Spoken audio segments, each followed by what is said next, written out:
2025년 한국 수출이 7,097억 달러를 찍었습니다. 역대 최대예요. 반도체, 자동차, 배터리 전부 다 잘 팔렸어요. 근데요, 이 숫자 하나 보세요. 한국 실효 관세율 0.2%에서 12.3%로 뛰었습니다. 50배예요, 50배. 수출은 역대 최고인데 관세는 50배? 말이 됩니까, 이게? 20년 넘게 공들인 FTA가 한순간에 무너지고 있는 겁니다. 오늘 이 영상에서 다 알려드릴게요. 관세 폭탄이 정확히 얼마짜린지, 어떤 산업이 먼저 무너지는지, 여러분 지갑엔 언제 영향 오는지까지요. 관세 전쟁, 앞으로 더 심각해집니다. 이 시리즈 계속 이어갈 건데요. 좋아요 눌러두시면 다음 편 바로 뜹니다. 여러분이 매일 출근하면서 만드는 게 바로 이 수출입니다. 우리가 만든 반도체, 자동차가 세계 최고라는 뜻이에요. 근데 트럼프가 이걸 정조준했어요. 2026년 1월 27일 한국 관세를 25%로 재인상했습니다. 15%도 역대급이었는데 25%요? 이건 그냥 한국 때리겠다는 선언이에요. 한국이 미국에 수출하는 금액이 1229억 달러예요. GDP의 9.4%가 미국한테 걸려 있는 겁니다.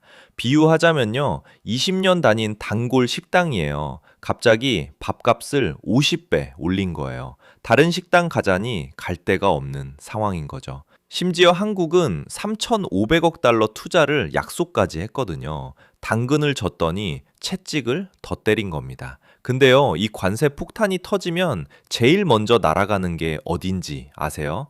여러분이 매일 타는 그 차, 그리고 여러분 폰 속 그 반도체입니다.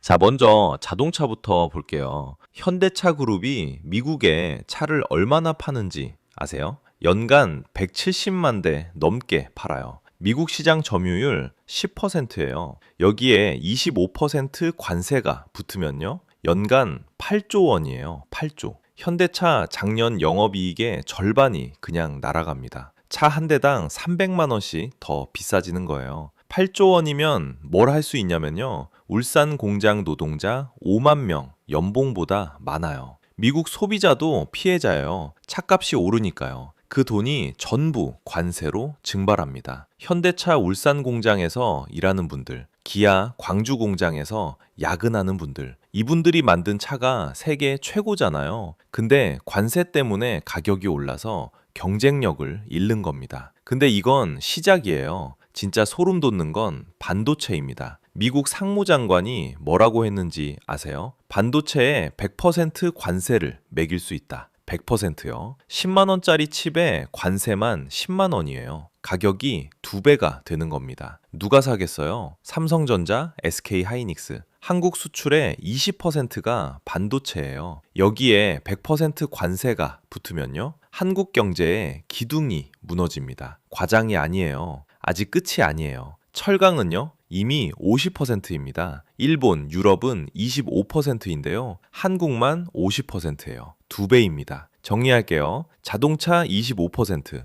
반도체 100% 위협, 철강 50%, 한국 수출 3대 축이 동시에 흔들려요. 이게 단순히 대기업 문제가 아니거든요. 현대차 협력업체만 2,000개가 넘어요. 삼성 반도체 생태계까지 합치면요, 수십만 개 일자리가 걸린 거예요. 여러분 주변에도 분명 있습니다. 삼성 평택 공장에서 야근하는 분들, 포항 제철소에서 용광로 지키는 분들, 이분들 일자리가 관세 한 장에 달린 거예요. 억울하지 않습니까? 진짜 무서운 건요, 이게 단순히 관세 몇 퍼센트 문제가 아니라는 겁니다. 한국이 미국한테 이렇게 당하는 이유요. 구조적인 이유가 따로 있어요.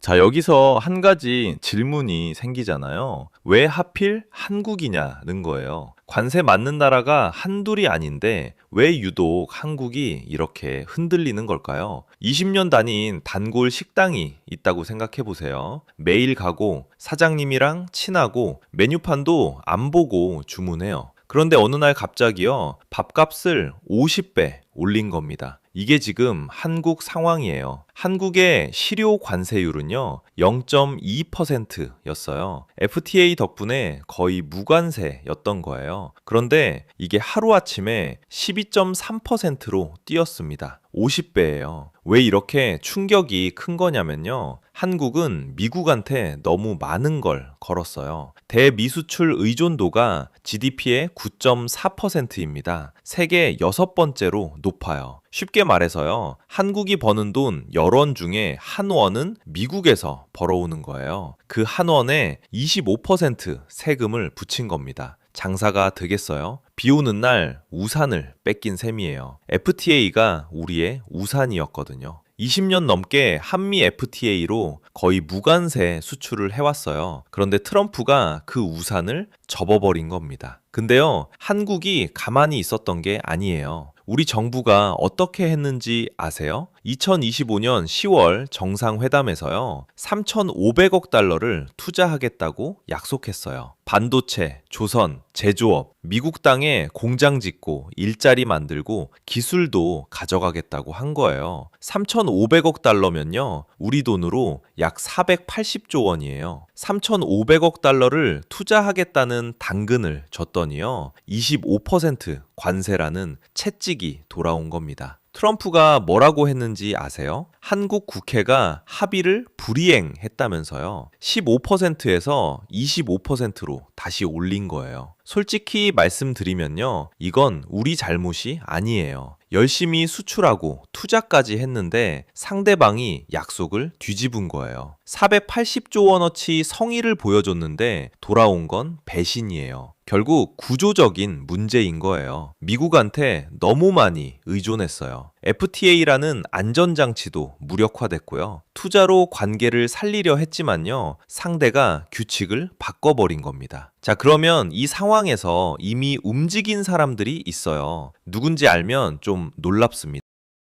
그 사람들이 뭘 봤냐면요, 코스피 지수예요. 2025년에 5,000포인트를 돌파했어요. 관세 폭탄이 터졌는데 주가가 올랐다고요? 말이 안 되죠? 근데 이유를 보면 납득이 돼요. 코스피 5천의 1등 공신이 누군지 아세요? 삼성전자하고 SK 하이닉스예요. 반도체 두 회사가 지수를 끌어올린 겁니다. 반도체 수출이요, 2025년에 1,734억 달러를 기록했어요. 역대 최대입니다. AI 때문이에요. 전 세계가 AI 반도체를 미친 듯이 사가고 있거든요. 여기서 핵심이 뭐냐면요, AI 반도체는 관세를 맞아도 대체제가 없어요. 엔비디아가 한국산 HBM 메모리 없이는요, AI 칩을 못 만들거든요. 관세를 물려도 살 수밖에 없는 거예요. 쉽게 말해서요, 다른 수출품은 비싸지면 안 사요. 자동차, 일본차 사면 돼요. 철강, 인도산 쓰면 돼요. 근데 HBM 메모리는요, 한국 말고는 만드는 데가 없어요. 이걸 미리 본 투자자들이 있었어요. 관세 뉴스가 터지자마자요, 자동차주, 철강주를 팔고요, 반도체주로 갈아탄 겁니다. 포트폴리오를 하루 만에 뒤집었어요. 기업들도 움직였어요. 삼성전자가 미국 텍사스에 반도체 공장을 짓고 있잖아요. 현대차도 조지아에 전기차 공장을 세웠고요. 관세를 피하는 방법이 뭐냐면요, 아예 미국 땅에서 만드는 거예요. 미국에서 만들면 관세가 0이에요. 수출이 아니니까요. 똑같은 삼성 반도체인데요, 한국에서 보내면 25%, 텍사스에서 만들면 0%. 이 차이를 아는 기업은 이미 움직인 거예요. 또 하나요, 방산업체들이 수혜를 봤어요. 트럼프가 동맹국한테 방위비 더 내라고 압박하잖아요. 그러니까 무기를 사야 해요. 한국 방산 수출이 오히려 늘었어요. 위기가 기회가 된 거예요. 부러워하실 필요 없어요. 이분들도 처음엔 불안했습니다. 다만 한 가지를 달리했을 뿐이에요. 공포에 얼어붙지 않고요, 숫자를 봤다는 겁니다. 뉴스 헤드라인 말고 실적 숫자를요. 관세가 올라도 팔릴 수밖에 없는 물건이 뭔지, 관세를 아예 안 맞는 구조가 뭔지, 이걸 구분하는 눈이 있으면요, 공포 속에서도 기회가 보이는 거예요. 근데요, 무작정 따라하시면 안 됩니다. 반도체 좋다고 지금 몰빵하시면요, 큰일 나요. 반드시 알아야 할 리스크부터 말씀드릴게요. 자, 여기서부터가 진짜 중요한 얘기입니다. 관세 전쟁에서 살아남으려면요, 먼저 리스크부터 정확히 알아야 해요. 리스크 첫 번째, 환율이에요. 지금 달러가 강세라서 원화 가치가 떨어지고 있거든요. 근데 이게 언제까지 갈지 아무도 몰라요. 환율이 1,500원을 넘으면요, 수입 물가가 폭등합니다. 여러분, 장바구니가 직격탄을 맞는 거예요. 리스크 두 번째, 반도체 관세요. 트럼프가 반도체에 100% 관세를 매기겠다고 했잖아요. 이거 진짜 현실이 될 수 있습니다. 반도체 수출이 1,734억 달러인데요. 여기에 100% 관세가 붙으면 삼성이고 SK고 버틸 수가 없어요. 리스크 세 번째, 정치 리스크입니다. 관세 협상을 하려면 국회 비준이 필요한데요. 지금 한국 정치 상황이 어떤지 다 아시잖아요. 협상 타이밍을 놓치면 그 피해는 고스란히 기업과 국민한테 돌아옵니다. 무섭죠? 근데요, 리스크를 아는 게 절반이에요. 이제 구체적으로 뭘 할 수 있는지 말씀드릴게요. 첫 번째 행동, 수출주에만 몰빵하지 마세요. 내수주와 글로벌을 섞어야 합니다. 쉽게 말하면요, 코스피 ETF 하나, S&P 500 ETF 하나, 이렇게 분산하는 겁니다. 한쪽이 흔들려도 다른 쪽이 버텨주거든요. 두 번째 행동, 달러 자산 비중을 30에서 40%까지 올리세요. 원화만 갖고 있으면요, 환율 떨어질 때 자산이 같이 녹아요. 달러를 좀 섞어두면 환율이 올라갈 때 오히려 자산이 방어되는 구조입니다. 세 번째 행동, 관세 수혜 업종을 주목하세요. 관세가 올라가면요, 미국 안에서 직접 만드는 기업은 오히려 유리해져요. 방산 관련주도 마찬가지입니다. 위기 속에 기회가 있다는 말, 이럴 때 쓰는 거예요. 투자 조언을 드리는 게 아니에요. 다만 여러분의 자산을 지키는 방법은 알려드리고 싶습니다. 리스크를 알고 움직이는 것과 모르고 움직이는 건 천지 차이거든요. 마지막으로 한 가지만 더 말씀드릴게요. 이게 제일 중요한 얘기입니다. 오늘 영상 핵심만 세 줄로 정리할게요. 하나, 한국 수출은 역대 최대지만 관세율이 50배 폭등했습니다. 둘, 자동차, 반도체, 철강, 수출 3대 축이 동시에 흔들리고 있어요. 셋, 준비한 사람과 안 한 사람의 차이가 갈립니다. 10년 뒤를 한번 상상해 보세요. 관세 전쟁이 끝났을 때 두 종류의 사람이 있을 겁니다. 미리 자산을 분산하고 달러를 모아둔 사람, 그리고 뉴스만 보면서 불안해하다가 아무것도 안 한 사람. 그 차이는 능력이 아니에요. 정보예요.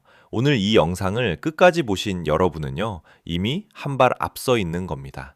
한국은 IMF도 이겨냈고 리먼 위기도 이겨냈어요. 외환 보유고 세계 9번째, 반도체 세계 1위, 관세 전쟁도 이겨낼 겁니다. 다만 준비한 사람과 안 한 사람의 차이가 있을 뿐이에요. 관세 전쟁 여기서 끝이 아닙니다. 반도체 100% 관세가 현실화되면 어떻게 될까요? 자동차 업계 대응 전략도 다룰 겁니다. 후속편 준비하고 있으니까요. 놓치기 싫으시면 구독 한번 눌러주세요. 관세는 바뀝니다. 정책도 바뀌고 환율도 바뀌어요. 근데 하나 안 바뀌는 게 있어요. 우리가 만드는 것의 가치는 변하지 않습니다. 시청해주셔서 감사합니다.